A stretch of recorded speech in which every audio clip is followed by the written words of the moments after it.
Hey there, and welcome to DIY Projects with Pete.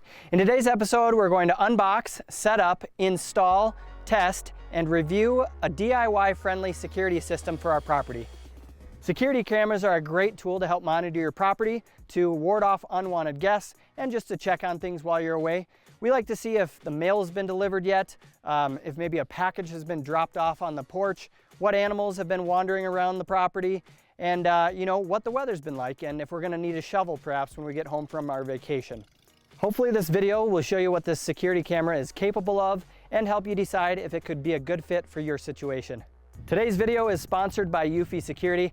Now, when they reached out and told me about their product launch for their brand new EufyCam 3 security camera that has 4K video, artificial intelligence, an advertised 365 days of battery life, a built-in solar panel to recharge that battery, as well as a strong signal so I can space those cameras out around the property. I wanted to try it out and see how it worked. We'll go over quite a few features of the camera and the app, and then we'll talk about some of the things that I like about the security system and a few things that I think could be improved. All right, let's go ahead and start unboxing the S330 EufyCam 3 2-camera kit. You'll find the home base and 2 cameras upon opening up the box. Next, you'll find the mounting bracket for each camera, then the instructions, a Eufy decal, and then the power cord for the home base, and then an Ethernet cord to hook up the internet to a router, a USB-C charge cable, and some screws. The camera looks pretty sleek right out of the box, and it has a good-sized solar panel on the top. The overall depth of the camera is about 5 inches, and it's about 2.5 inches wide and 2.5 inches tall. The back has the USB-C port to charge the camera, the mounting hole for the bracket to attach to, and then a sync button for pairing the camera with the home base. There's a speaker on the bottom side, and then the front has a camera lens, spotlight, sensors, and microphones. And then the bracket mount screws easily into the hole on the back side of the camera. The home base has 2 USB ports that work for charging the cameras, an Ethernet port to connect it to your router, and then a power port. The home base is what communicates with each camera, and it stores the video footage. The instructions will help get you started, and there are plenty of Eufy video tutorials to make the setup go quickly. To start setting up the system, I first downloaded the Eufy Security app from the App Store, and it's available for Apple and Android users. Next, you'll want to fully charge each of the cameras up to 100%. This is going to take about 8 hours, so just plan on doing this before the cameras are mounted. Use the cord provided and plug it into the back of the home base. And they only give you 1 cable, so I grabbed a spare cable I had up in the office so that I could charge the second camera at the same time. And then you can also charge them in a plug-in if you have an adapter. Then set up the home base by following the instructions in the app. You'll want to plug the Ethernet cord into the back of the home base, and then the other end should go to your router or to a switch. Now, I'm not going to show every single step shown in the app setup, but this is going to be an overview of the process and covers the majority of it. The app makes it super straightforward and simple to do. Once the home base is set up and connected to the internet, go ahead and give it a name. A cool feature of this camera is that it has facial recognition and a self-learning AI, or artificial intelligence, so it's going to recognize your family and friends as they are seen on the camera. Now, you can jumpstart it by taking a photo of yourself or anyone you want the camera to know right away, and then you can use filters and settings so the camera doesn't notify you or set the alarm off for familiar people. The home base communicates with the cameras using a low-frequency signal, so you want to have it in a good spot where it's going to have the best chance of creating a strong connection with your cameras. I just put mine in the office by the router, and so far it's had great range with my usage and testing, but I'm going to build a shelf and put it a couple feet higher when I get a chance. Go ahead and hook up the cameras next by following the app instructions and syncing them to your home base. You can then name each camera by choosing a pre-written name or writing a custom one to help identify each camera. They recommend mounting the cameras about 7 to 10 feet from the ground, and then make sure it has a direct view of the sunlight if you plan on taking advantage of the solar charging that will keep the batteries topped off and fully charged. Once this was complete, I walked outside and began mounting the security cameras. You can use the app to help determine the signal strength while mounting each camera, and I started by placing the first camera on the front of the home about 9 feet from the ground, and then I made sure it's going to get plenty of sunlight. The base attaches with 2 screws, which makes installing the base super easy. Plus, there's no wires, so it's a nice clean looking install. Simply connect the camera to the mount on the home with a few turns of the knob, and then adjust the pitch and angle of the camera as needed.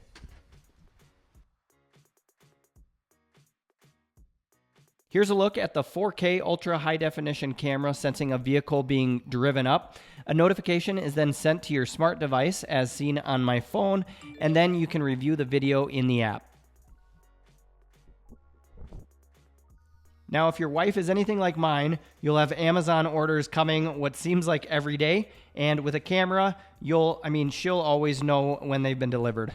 When reviewing footage in the app, it will zoom in on the person, and then you can zoom in up to 8 times on the touchscreen of your device, which gives you a clear view of vehicles, visitors, and even license plates.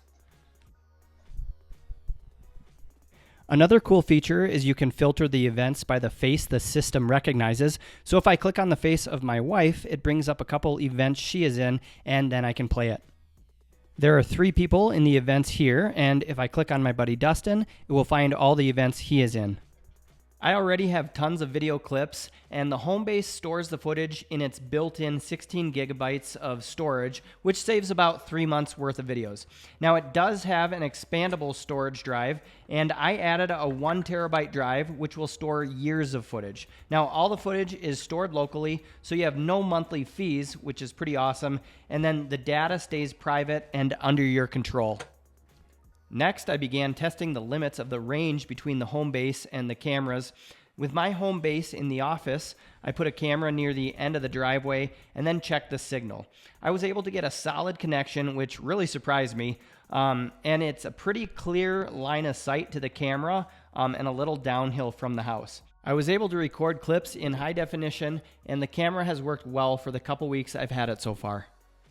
If the resolution doesn't look great in some of the playback footage in this video, it's because I exported screen recordings for some of the videos so you could see what it looks like when it's played in the app on your phone. I was curious how many feet it was to where the camera was tested, and so I measured and found out it was 445 feet. Like I said, I was definitely surprised I was able to get such a good signal at that distance, but I think the clear line of sight and the house being up a little ways in elevation helped. You can see me way in the distance here, but I decided to do one more test in the far corner, which was 495 feet from the home with a clear line of sight. I mounted the camera on a scrap 6x6 post so I could easily move it to different test locations, and I kept it here for 3 full days. The camera worked pretty well, but the resolution did drop in live view some of the time, and there were a couple times it lost signal completely, but most of the time it actually did work. Now, here you can see me checking that camera using an Alexa Show device, which comes in handy for monitoring the cameras. Ziggy, show driveway camera. Okay.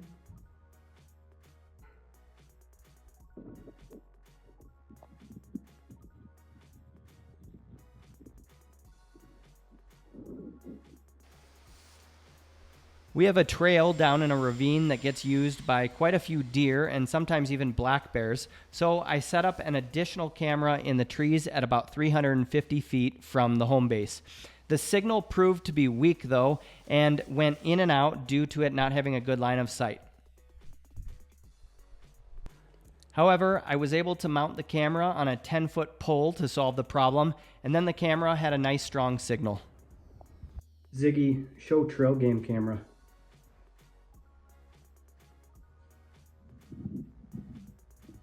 If you do integrate the system with an Alexa Show or a Google Hub, you can have notifications announced on it if you'd like. Motion detected at the west. Ziggy, show west camera.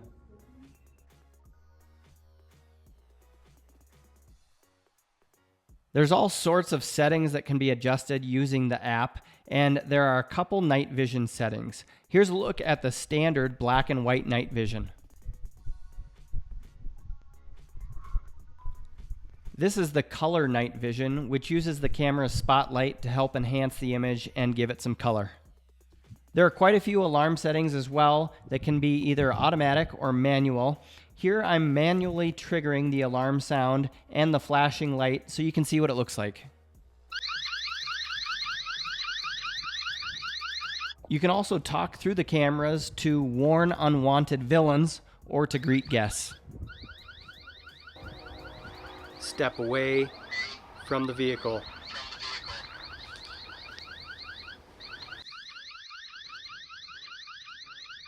There's an option to have a red LED light turn on whenever a clip is captured if you want it to. As you can see, it's pretty simple to move cameras or to mount as many as you want around your home or outbuildings. The home base can connect and store data from up to 16 cameras. Now, I put one on the front of the warming house pointing at the hockey rink in the winter, so we'll be able to check in on the rink at any time. And you can always check a live view of the cameras, but it doesn't record the home base 24/7, similar to most battery-powered cameras, since it would eat up so much battery life. The decal can be stuck to any flat surface, so I made a little post and then hammered it into the ground.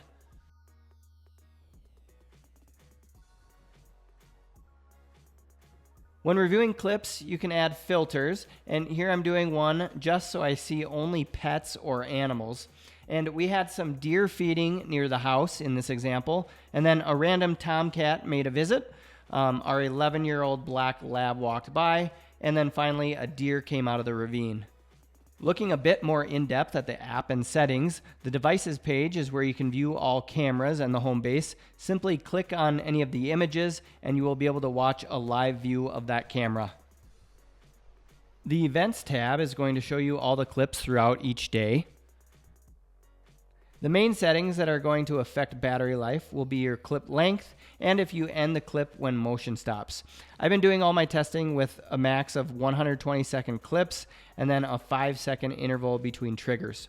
At the time the video is being posted, one camera is at 100% battery life and then the other is currently solar charging back up from 95% as I was watching a lot of live feed on it, which eats up the battery much quicker. I mentioned I'd talk about a few things that could be improved. One is there's a lack of information about how the camera battery will perform in cold weather climates and under -4 degrees Fahrenheit, which is common in my area. And this is something I'll be testing this winter to see how it performs. Like most cameras, if there's a power outage, you won't be recording video, and I'd like to see a backup power supply built into the home base or an option to add one. Lastly, the camera records all events triggered by motion, but does not record 24/7, similar to most battery-powered cameras. Now, this works just fine with me, and it gets all you need, but if you want to be recording 24/7, I'd recommend complementing this setup with a plug-in camera as well. And some of the things I'm most excited about so far are, I'd have to say the battery life is impressive and the solar power constantly recharges them. So as long as you have a couple hours of sun each day, you'll get a decent recharge. I'm also excited about the ability to place cameras around the property at a decent range from the home base. Something else I like is that you can keep adding cameras as you want and everything is stored to your home base without paying a monthly fee. Retail cost for the EufyCam 3 2-camera kit and home base is $549 when the kit is released, and the option for additional storage space of 1 terabyte will run around $45 or so.